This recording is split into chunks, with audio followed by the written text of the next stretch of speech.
નમસ્કાર, વીએસ ન્યૂઝમાં આપનું સ્વાગત છે। સમાચારમાં વાત કરીએ તો લોક સુખાકારી માટે રાજુલામાં 3 સહકારી સંસ્થાઓનું લોકાર્પણ કરવામાં આવ્યું।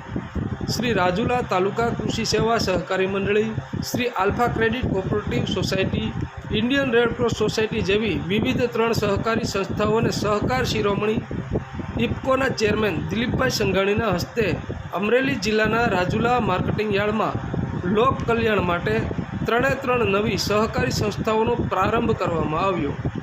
આ 3 સંસ્થાઓ દ્વારા સ્થાનિક લોકો અને ખેડૂતોને વિવિધ સેવાઓ પૂરી પાડવામાં આવશે।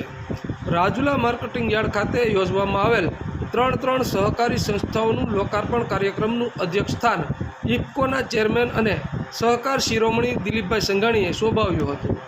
આમ રાજુલા ખાતે પૂર્વ ધારાસભ્ય અમરીશ ડેર દ્વારા ત્રિવિધ કાર્યક્રમનું આયોજન કરવામાં આવ્યું હતું।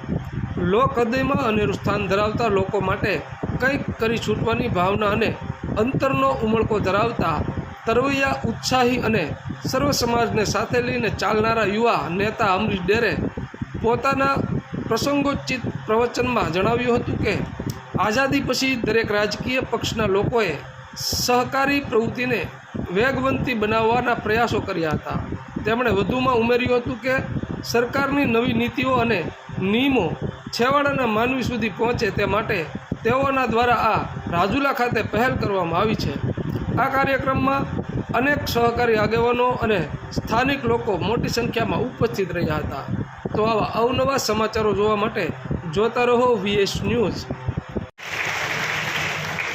મેં દિલીપભાઈ પાસેથી અગાઉ સાંભળ્યું છે કે આ દેશ જ્યારે આઝાદ થયો ત્યારે પૂજ્ય મહાત્મા ગાંધી, સરદાર વલ્લભભાઈ પટેલ, આંબેડકરજી અને એ સમયના રાજકીય તથા સામાજિક આગેવાનોએ એક એવી પ્રવૃત્તિ શરૂ કરવા માટે, એક એવી ચળવળ ચલાવવા માટે મહેનત કરી જેથી કરીને ખેડૂતો, ખેત મજૂરો, ખેતી સાથે સંકળાયેલા લોકો, નાના અને મધ્યમ કદના વેપારીઓ, ખેડિયાઓ, કારીગરો સહિતના એવા લોકો કે જેણે આ દેશને બનાવવામાં મહત્વનું યોગદાન આપ્યું છે, એવા લોકોને ક્યાંક ને ક્યાંક એમનું શોષણ ન થાય એટલા માટે આ સહકારી પ્રવૃત્તિઓ શરૂ કરવા માટેનો વિચાર એ મહાપુરુષોને આવ્યો। અને આપણે જાણીએ છીએ કે આજે ગુજરાત અને સમગ્ર દેશની અંદર સહકારી પ્રવૃત્તિઓ બાબતે ઘણું બધું થઈ રહ્યું છે।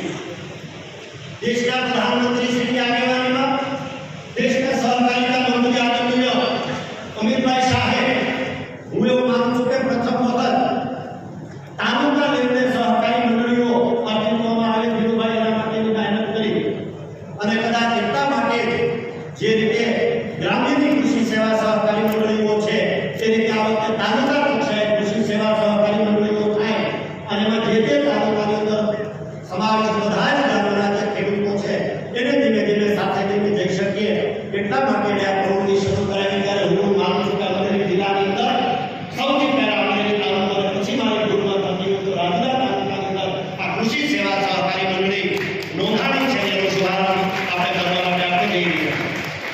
બીજી ને મહત્વની વાત કરીએ તો દિલીપભાઈ 2017 થી 22 એમના પહેલા કાર્યક્ષેત્ર માત્ર રાજુલા રહેલું, રાજુલા તાલુકાની, જાફરાબાદ શહેરની, જાફરાબાદ તાલુકો નહીં, ખાંભા શહેરને ખાંભા તાલુકો નહીં, પણ વિધાનસભામાં ચૂંટાયા બાદ જ્યારે જાફરાબાદ જેવા શહેરના તાલુકામાં જવાનું થયું ત્યારે મને જાણ થઈ કે માછીમારી વ્યવસાય સાથે સંકળાયેલા એવા ગરીબ લોકો કે કદાચ ક્યારે જમવાનું પણ ન મળે અને ક્યારેક સારો સમય ન હોય, ક્યારેક સારો સમય હોય તો 1-2 લાખ કે 5 લાખ રૂપિયાથી વધુ પણ માછીમારી થાય, એવા લોકો માટે શું કરવું જોઈએ?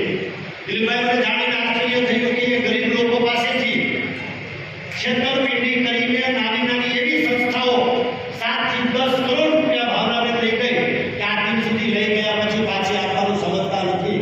સદનસીબે અમારા મિત્રોએ એવી આયોજન કર્યું કે જેના હિસાબે એને કોર્ટમાં આવવું પડે અને જે ગરીબ પરિવારના માછીમારો છે એ કોળી સમાજના વર્ગો પર ટેકનોલોજી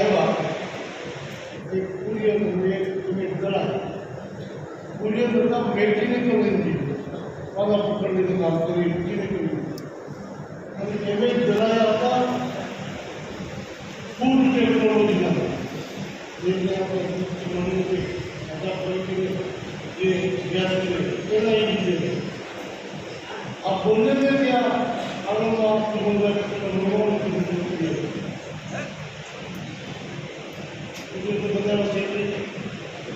ફૂડ ટેકનોલોજી મહત્વનો હું કહેવાય ફૂડ ટેકનોલોજી ડિપાર્ટમેન્ટના મેનેજર તરીકે અમે ચલાવી જવાના દુનિયામાં એવી કોઈ મેમોરિયલ બધા દેશોનું છે દુનિયામાં પહેલી વખત દૂધ તાત્કાલિક પ્રક્રિયામાં આવું જાણ્યું દૂધ લાંબો સમય સુધી ટકી શકે દૂધમાંથી વિવિધ આઈટમો બની શકે એવું સંશોધન દુનિયામાં કાર્યક્રમ હતો ને આપશ્રી પર પધાર્યા શું કરશો?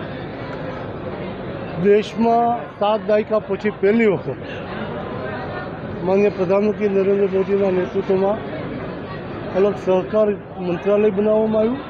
એની જવાબદારી સબળ અને સફળ એવા ગૃહમંત્રી અમિતભાઈ શાહને સહકાર વિભાગ આપવામાં આવ્યો. એના કારણે સમગ્ર દેશમાં એક સમાનતાથી સહકારી પ્રવૃત્તિ આગળ વધે એવા મોડલ બાયલોજ આપીને એમણે એક ઇતિહાસ સર્જ્યો છે. વિવિધ રાજકીય પક્ષની સરકારો હોવા છતાં દેશના તમામ રાજ્યોએ એ બાયલો સ્વીકાર્યા.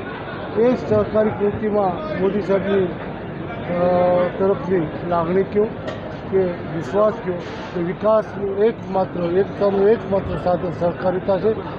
એમાં કેટલાય રાજ્યોએ સ્વીકાર્યા, બધા જ સ્વીકાર્યા. મમતા બેનર્જીની સરકારે પણ આ બાયલો સ્વીકાર્યા. સામાન્ય રીતે નરેન્દ્રભાઈ મોદી કે અમિત શાહ 1+1 = 2 1 + 1 = 2 એવું ગણિત મૂકીને દાખલો લખે તો પણ એનો વિરોધ કરે કે ના 2 ન થાય. એવા રાજ્યોએ પણ સહકારી ક્ષેત્રે બાયલો સ્વીકાર્યા.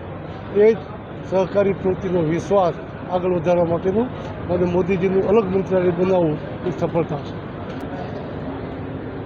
મને લાગે છે કે દૃષ્ટિકોણ ઉપર આધાર છે. મુંબઈમાં એવડો મોટો આતંકવાદ મુંબઈમાં આવીને છે જે દેશનું આર્થિક કેન્દ્ર કહેવાય ત્યાં આવીને હોટલ ઉપર જે રીતે આતંકવાદીનો હુમલો થયો ત્યાર પછી આજ દિવસ સુધી એ અંગે કોઈ ચર્ચાઓ ન કરી. જ્યારે પહેલગામના બનાવ પછી તરત એક પણ આતંકવાદીને છોડવામાં નહીં આવે. જ્યાં હશે ત્યાં સફાઈઓ થશે. ધીરે ધીરે રોજ આતંકવાદીઓના સફાયાની સમાચારની વિગતો બહાર આવી રહી છે. એટલું જ નહીં, એના કારણે વધારે બળપૂર્વક કામ કરવા માટે જ્યારે બોર્ડર ઉપર અશાંતિ હોય ત્યારે દેશની અંદર અશાંતિ ઊભી ન થાય એટલે પાકિસ્તાનના તમામ નાગરિકોને આઝાદી પછી પહેલો એવો પ્રસંગ છે. લડાઈઓ પણ આપણી થઈ ચૂકી કે પાકિસ્તાનના નાગરિકોને દેશમાંથી તગડી મૂકવા, બાંગ્લાદેશીઓને તગડી મૂકવા અને બોર્ડર ઉપર જે રીતે ઈંટનો જવાબ પથ્થરથી આપવાની શરૂઆત આપણે રોજ જોઈ રહ્યા છીએ. આ પૂર્વ ત્યારીઓ કયો, એક્શન કયો, એક દેશનો આત્મવિશ્વાસ વધે એ ચિત્રમાં છે. પરંતુ મેં કીધું એમ 1 + 1 = 2 નહીં સ્વીકારનારનું એક આપણા દેશમાં માનસિકતા ધરાવતું રાજકીય પીઠબળ જે છે એ લોકો દરેક વાતનો વિરોધ કરે છે. એમ લોકોને ગેરમાર્ગે ગેરસમજ ઊભી કરવા પ્રયત્ન કર્યા છે. આ નેતૃત્વ જ આ દેશને સમૃદ્ધ અને સલામત બનાવી શકે એમ છે. બાકી ભૂતકાળમાં નેતૃત્વમાં જોયું છે કે ગમે એટલા આતંકવાદી હુમલા થાય બદલો લઈશું એટલું બોલી નહોતા શકતા, લેતા તો નહોતા. ત્યારે એ તો બોલે છે અને પરિણામ પણ લાવે છે. રાજકીય રીતે એનો દૃષ્ટિકોણ અલગ અલગ કોઈ કરે, પરંતુ એને નિમંત્રણ છે કે નહીં મને ખબર નથી. સહકારિતામાં એ રુચિ ધરાવે છે ખબર નથી. અમરીશભાઈએ કાળમાં મેં નામ પણ નથી જોયું હીરાભાઈનું, એટલે નથી. એ પ્રશ્ન જ અજૂજવો છે. તો નામ હોય અને ના આવે તો આ પ્રશ્નને કદાચ હું યોગ્ય ગણું. એટલે આ જૂથવાદ મીડિયાના માધ્યમથી ભાજપમાં નવું ઊભું થાય એવો પ્રયાસ છે. એ પ્રયાસ સફળ નહીં થાય.